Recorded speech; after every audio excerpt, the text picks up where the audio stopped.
Hi, welcome to another sermon from HolyCityMinistries. Today we'll be talking about a suitable companion from our series, What Really Happened in the Garden of Eden.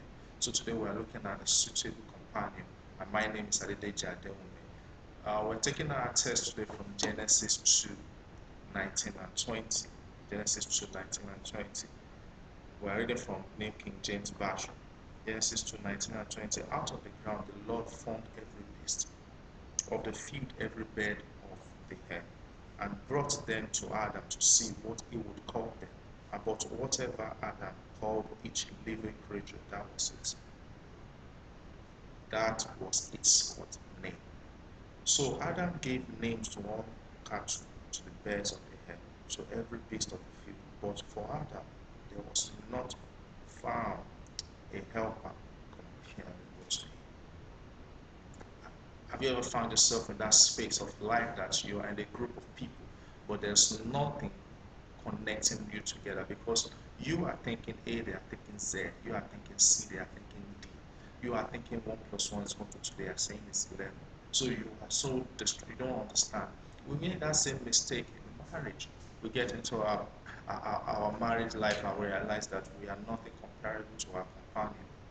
It's just like you being a boss of a multinational company, maybe the CEO, but you are befriending someone that has spent all their life being a slave or being a housekeeper or house helper.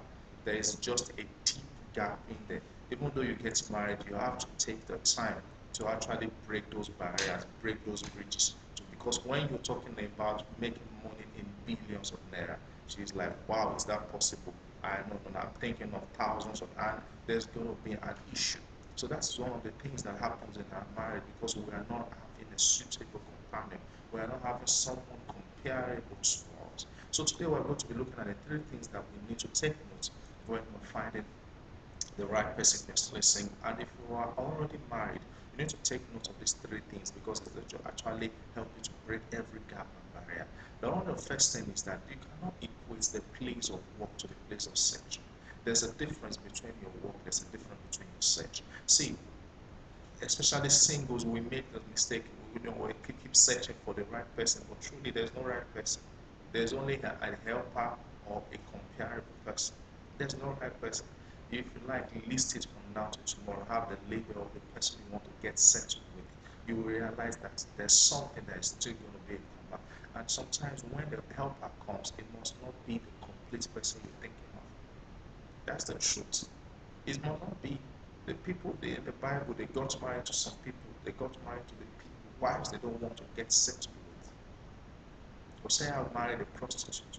So you don't, there are some people in your life you don't want to get settled with, not because you hate them, but because you spent that time you're supposed to be working. Because when you finally found the person should be a helper, not the person should come to help you, not fulfilling a cultural purpose.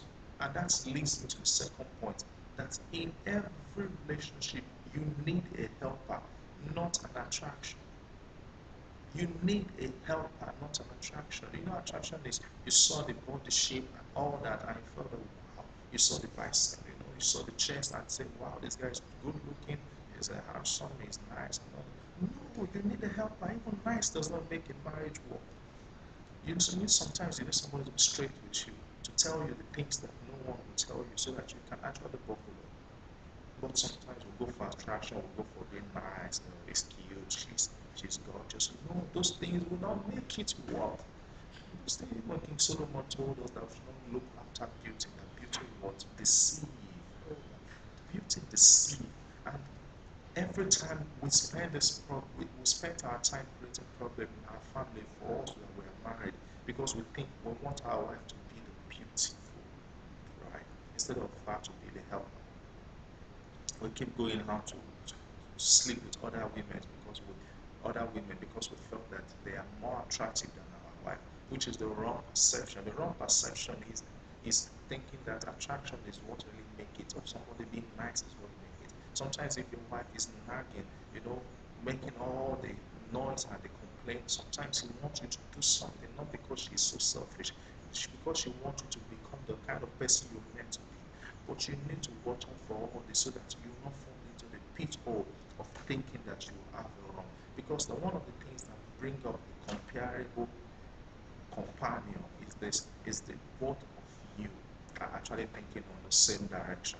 Both of you are having the same thinking, having the same vision. And the last thing, which is the third thing we're talking about today, is that you need to find a comparable companion. Your wife must be a comparable companion. Your husband must be a comparable companion. You cannot be going from United States to China when your wife is thinking from going from United States to Australia. It's two different things, two different continents. Both of you are going to crash in the middle because both of you is going to. If you check every aircraft and the plane or private jet, you see that we have two pilots, and the two pilots must decide that they are going on the same way. But trust me, if the two pilots are not thinking in the same direction, they are going to crash in the middle of the ocean. So you need to find somebody comparable to you, thinking the same way you're thinking, reasoning the same way you're reasoning, but might not be at your level, but there must be a foundation.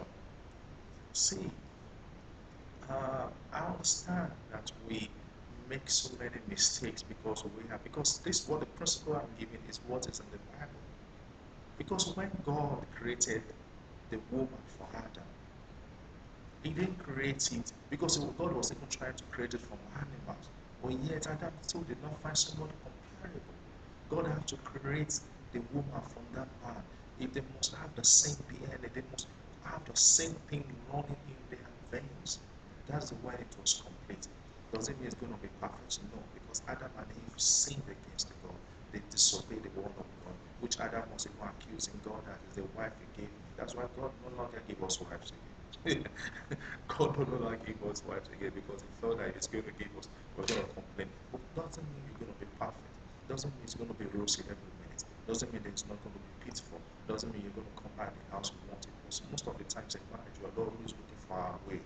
We always what we want, what we think we feel, what we think we should have, what we think which is our right. No, in marriage you have to bury all those down and actually look for why is this person compared to me? Why is this person a helper that I needed? How did I meet her? Is it a place of work or is it searching? You know, some people say single and searching. I'm telling you, you're supposed to be single and working. Working in your life purpose, in your life assignment, and you meet the right person for you. Because I've gone through this and I've seen it in my life practically because I spent my life busy until I got to the place of life assignment that I found the person, not because I was searching, but the person who met myself on the right track. The same is you too. The same is you this morning. The same is you now that you're going to take note that even though you're married, that your wife, you go back in prayer, you go back with your wife and sit down and talk and see that are you really comparable to me? And if you go around it, it is true because for you to marry that person, there's something comparable that you found. That's all you found. Because you cannot go all through the road of life and think that she's no longer attracted. That is wrong. We women, especially, this one look as if I'm being at the back of a woman. We're not talking about a man, but that's the truth. We keep looking at attraction, and women too. We keep looking at attraction. That my husband does not dress like Mr. A. You're supposed to help him to dress like Mr. A, not to query you to dress like Mr. A. So today we need to understand that there's a suitable companion, especially for the singles that is watching today. There's a suitable companion for you out there. But you need to take note that you need to be a place of work, your life assignment. You need to understand there's no attraction and the person must be comparable to you. If we take these three things into place, and God is going to shine light in everything that seems dark in your life. Marriage is not set. Marriage is not fulfilling cultural barrier. Marriage is not trying to meet up with others because everybody else is getting married. Marriage is fulfilling a purpose. It's a purpose fulfillment. And if you miss it, that means you are not fulfilling any purpose. And God will actually bless us. Can I pray with you today? If you know that you do not have Jesus, you don't know Jesus Christ as a personal Lord and Savior, can you say this word after me? Say, Heavenly Father, I come to you today. Be my Lord. Be my Savior. Set me from sin and the consequences of sin. In Jesus' name. And I